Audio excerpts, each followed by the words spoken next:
নাচের প্রতিযোগিতায় রোশনাইয়ের হেরে যাওয়ার কথা সবার সামনেই স্বীকার করল আরণ্যক। সম্পূর্ণ জানতে ভিডিওটিতে একটি লাইক করে দেখতে থাকো।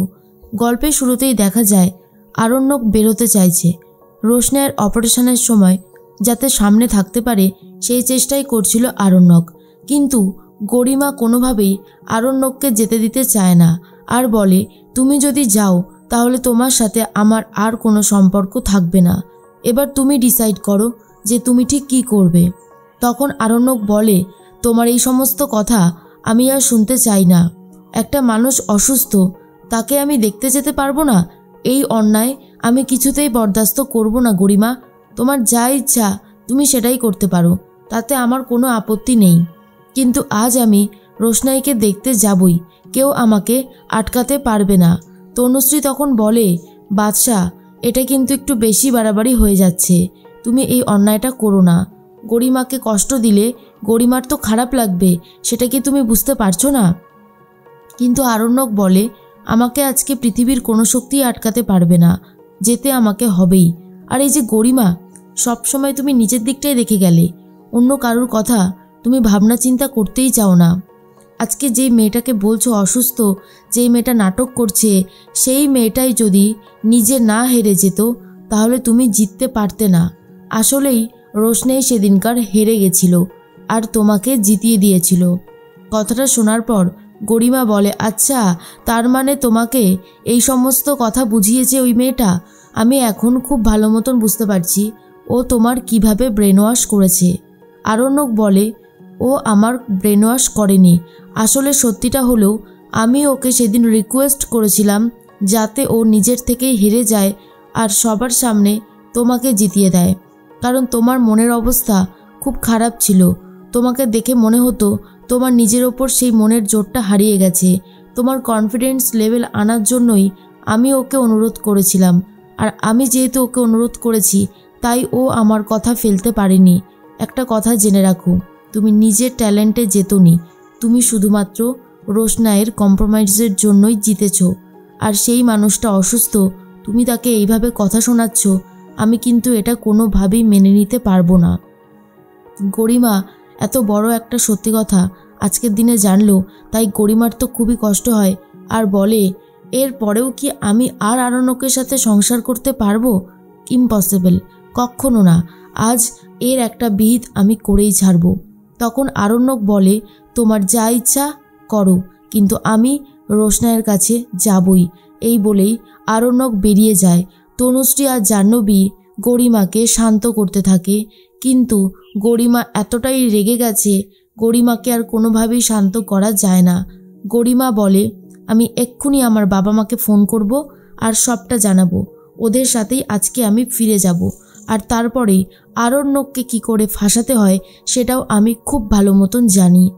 এদিকে বড় মা বলে, রোশনাই তোমার জন্য এত কিছু করেছে, মানুষের প্রতি মানুষের তো একটা সহানুভূতিও থাকে, এখন তো দেখছি তোমার সেটুকু জ্ঞানও নেই। গরিমা বলে, চুপ, আমি আর তোমাদের থেকে একটা কথাও শুনতে চাই না। এরপরেই আরণ্যক চলে গেছে হসপিটালে। আদিত্য তখন বলে, কি ব্যাপার, আপনি এখানে? আপনি তাহলে আসলেন? আরণ্যক বলে, হ্যাঁ, আমাকে তো আসতেই হতো, রোশনাইয়ের এত বড় একটা খবর শুনলাম আর আমি আসবো না এটা তো হতেই পারে না, তাই আমি চলে এসেছি। রোশনাই কোথায়? আমি ওর সাথে দেখা করতে চাই। আদিত্য বলে, এখন রোশনাইয়ের সাথে দেখা হবে না, একটু পরেই রোশনাইয়ের ওটি শুরু হবে, আর ওটির আগে ও যদি আপনাকে দেখে তাহলে ও অনেক বেশি চিন্তা করবে, ওর প্রেশার বাড়তে পারে, আমি এই রিস্কটা নিতে পারবো না। আরণ্যক বলে, তাহলে আমাকে ফোন করেছিলেন কেন? আমি যখন এসেছি রোশনাইয়ের সাথে তো দেখা আমি করবই, আমাকে আজকে আর কেউ আটকাতে পারবে না। এদিকে সুরঙ্গমা আর গরিমার বাবা নীলাব্জ দুজনাই এসে উপস্থিত হয়েছে আরণ্যকের বাড়িতে, আর বলে, কোথায় কোথায় আরণ্যক কোথায়? না না, আজ আমি আর কোনোভাবেই আরণ্যককে ছাড়ব না।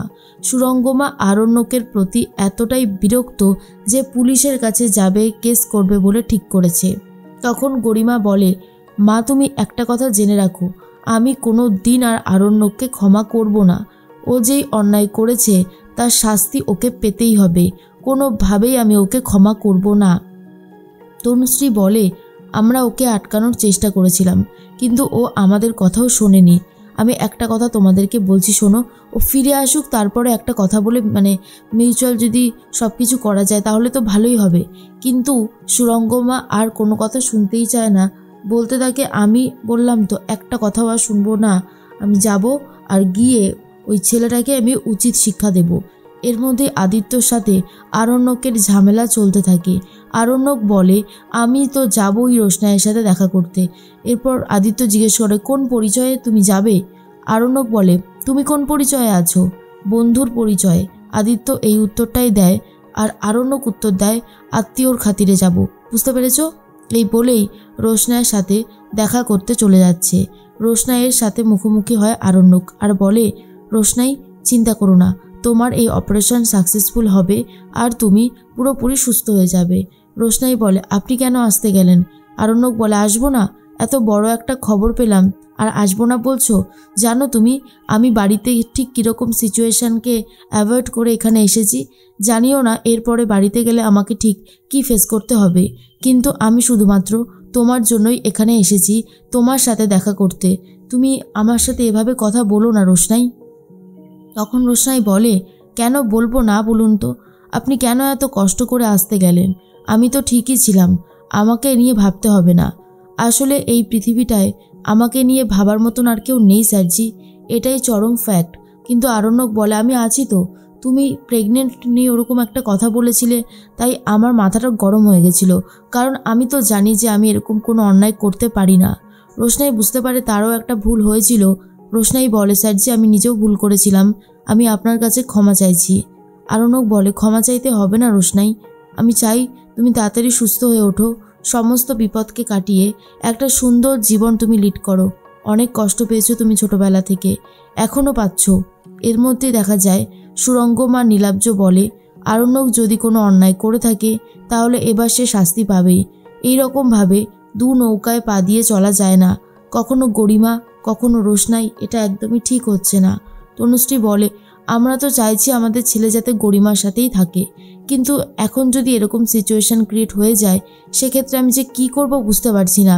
তবে দয়া করে আপনারা থানা পুলিশ করবেন না, একবার বাদশা আসুক, আমি ওর সাথে কথা বলি।